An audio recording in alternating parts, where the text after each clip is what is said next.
Good evening. This is the CBS Evening News. Dan Rather reporting from Washington, where President Reagan delivers his State of the Union message tonight amid a continuing tide of double-digit unemployment, rising tide of budget deficit, and ebb tide of popularity in public opinion polls.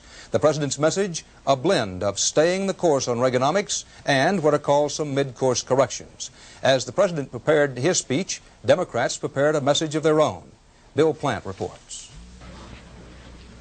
As he gathered Republican congressional leaders in the cabinet room for a briefing on his speech, the president joked about signs that the state of his own popularity is slipping. He was asked if he is concerned about the drop in his poll ratings. Not really. I don't think those people voted for me to begin with. The numbers, as Mr. Reagan begins the second half of his term, are mixed. Inflation is down substantially, but unemployment has increased markedly. Interest rates have come down, but the federal deficit has soared.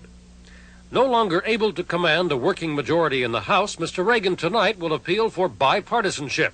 He will propose standby taxes to go into effect if the deficit is not down substantially by 1986. In an effort to show the financial markets he means business. He will ask a one-time 6-month delay in cost of living increases for Social Security and other benefit programs. He will suggest that federal wages and spending be frozen for the coming year. Most important, Mr. Reagan wants to project the image of a strong and forceful leader. There'll be mid-course corrections, but I think that he will stay that course until hell freezes over as far as his basic political and economic principles are concerned. But at the same time, the president now wants to be thought of as flexible. The president here again, dealing with the world of reality, and particularly up there on the Hill, where he's got some concessions to make from time to time. I think the president's just very pragmatic about it, and that's the kind of tone that'll come out of the message. But the executive director of the NAACP doesn't think Mr. Reagan is dealing with reality at all. I think that these past 30 years he's lived in a dream world, a banquet circuit of rich and near-rich people who received his remarks with applause and adulation, and he's living in a world that doesn't exist, a fantasy land. The Democrats are ready with their own version of the State of the Union, a professionally produced half-hour television broadcast featuring some of their biggest names, which will follow the president's speech. The Democrats' message suggests that only rich people have benefited from the Reagan tax cut.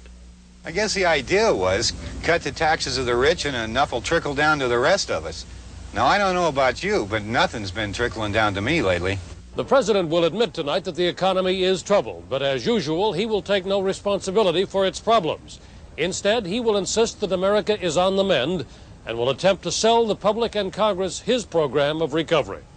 Bill Plant, CBS News, the White House. CBS News live and complete coverage of the president's State of the Union message.